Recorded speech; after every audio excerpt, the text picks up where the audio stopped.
just, oh my goodness, the Lakers eliminated last night, playing the best. LeBron James, they are 6-17 without him this season. Had to have the win to keep their slim playoff hopes alive. Not to be against Phoenix. Devin Booker. And Booker here giving it to Mikal Bridges. Bridges finishing between a couple of defenders. I don't know if you could call what they were doing last night, playing defense. The Suns were down 3 after the first quarter, but they were up 5 by the halftime, and then they just kept rolling. Booker nails the 3. He had 32 points on the night, continuing his stellar play this season. Now the Suns are up by 12, and it's Booker to DeAndre Ayton, another lob. What a beautiful pass. The Suns are up 14. Ayton, he finishes with 22. Now the Suns are up 22, and it's Booker to Paul to Bridges. The Lakers had no answer. They weren't even in the same class as the Suns, who were in a franchise record 63rd win. Lakers are done. Here's Russ. So many different things that happened, but I personally, I don't like to point fingers or blame anybody. I just only can control myself and control what I'm able to do in my actions. That's all I can speak on. Extremely disappointed, disappointed for our fan base, disappointed for the Bus family, who gave us all this opportunity, and, we want to play our part in bringing success to Laker basketball. We fell short. Disappointed that we haven't had a chance to have our full team. Whether it's myself out, LB out, other guys. It's the most disappointing thing. Not sure how good we could have been, but I think we're 3 great players, but we would have, figured it out. If we lost more minutes together. Man, that was the Lakers' 48th loss of the season, most in a season by any LeBron James-led team in his career. And he had AD and Russ by his side. Oh, my goodness. In 19 seasons, LeBron has missed the playoffs 4 times. His first 2 seasons in the NBA, and then, of course, that first year with the Lakers. And now this season, as Kendrick Perkins joins us. And, Perk, I guess if you're interested in the Lakers and winning time, you better go to HBO, because you are not getting it on the floor.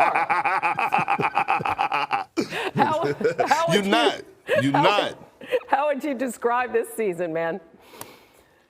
You know what? It's one of the biggest disappointments in NBA history, Hannah. When you think about this Laker team and how it was assembled, you have 5 future Hall of Famers on this team, and you're 17 games below 500. And when you look at it, yes, AD is talking about, we didn't have our full roster, but guess what? Majority of the time, 2 out of the big 3 were playing. And so when I look at this Lakers squad, it was a disappointment, one of the biggest disappointments in NBA history, and they all should be held accountable, from LeBron James on down. And for the simple fact is, 0 excuses. 0 excuses. It's one thing to make it to the playoffs and not succeed to, reaching the finals, but to not make the playoffs at all and then have a second chance to actually make the play-in, an opportunity to make the playoffs, and you don't even get to that.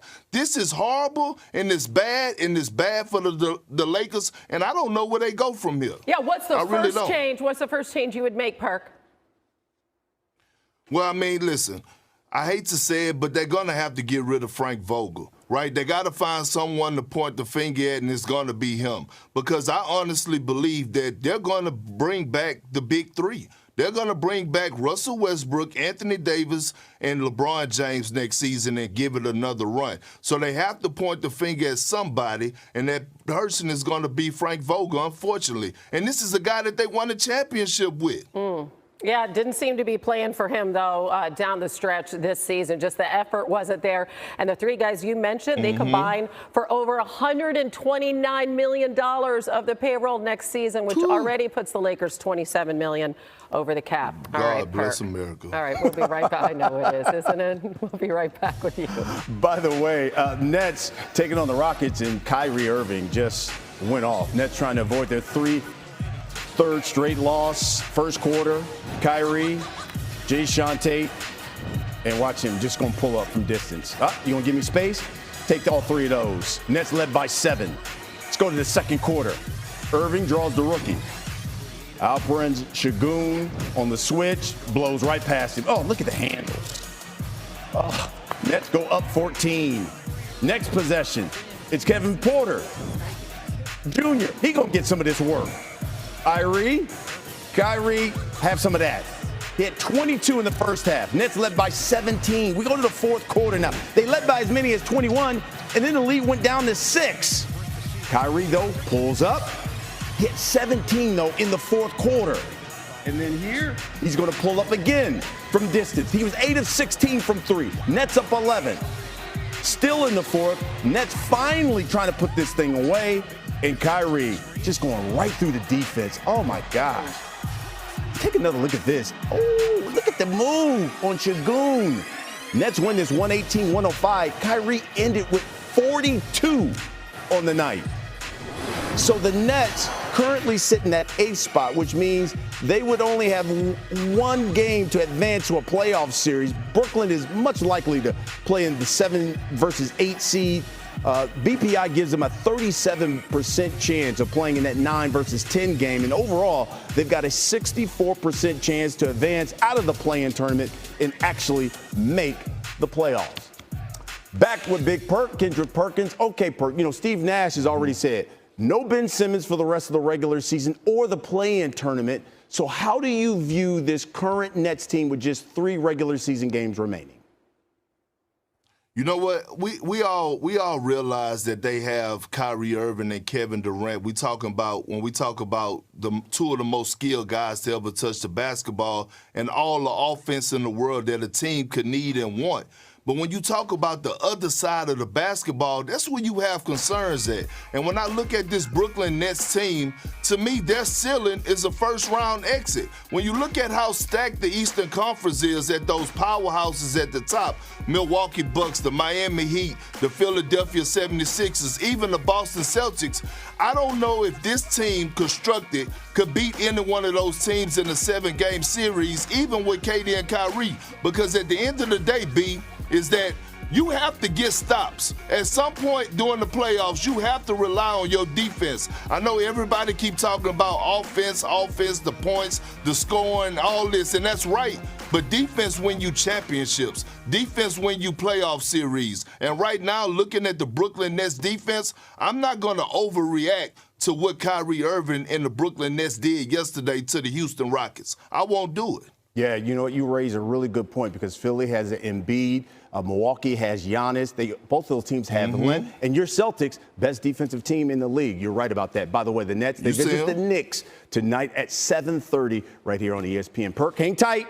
Got more with you. Hannah? Yeah, I'm going to be there. Can't wait for that look at one. You. All right. Big timer. As for the top of the Eastern Conference, the Heat still remain in control, 2.5-game lead. The Celtics currently hold the head-to-head tiebreaker with the Bucks. And, those 2 teams meet tomorrow. So this number 2 seed, look at that. It is wide open. Here's how they did yesterday. Starting with the Heat, last night, Miami beats the Hornets, so they complete the 4-game season sweep. Their magic number to clinch home court in the East is now down to 1. Meanwhile, Boston off yesterday. Celtics, 3 games left, beginning in Chicago tonight. They were 6th in the East entering March. They played lights out, 13-3 since then, best in the NBA. And last night, Giannis and the Bucks dismantled the Bulls. They beat Chicago by 21, and tomorrow they host the Celtics in that big matchup. As I mentioned, the Celtics hold that tiebreaker. They have won 2 of the previous 3. Monster game. And then the last team tied for that 2 seed right now, that is the Sixers, as Philly hands the Pacers their 8th straight loss. Sixers have 3 left. They go north of the border tomorrow. They face the Raptors. Then they play the Pacers again. And then they finish off with the Pistons, as we are back with Perk to talk a little Joel Embiid. He has scored 89 combined points over his last 2 games. But let me ask you this. Is the MVP candidate going to be enough to carry this team deep into the postseason, Perk? Hannah, yes.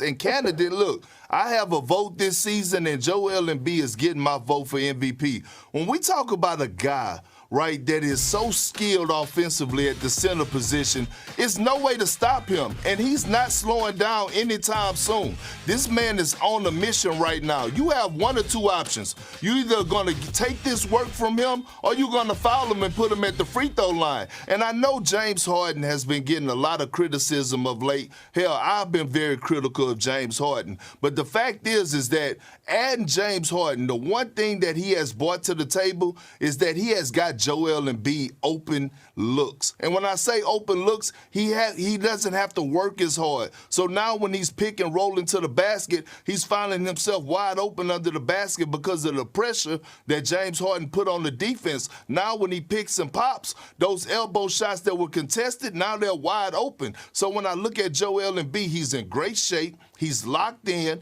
Doc Rivers have him playing phenomenal basketball. He's leading the league in scoring. First big to do that since Shaquille O'Neal, and I don't see him slowing down. So, yes, I strongly believe that if Joel Embiid, that I believe that he will keep this up and he can lead this team to a deep playoff run.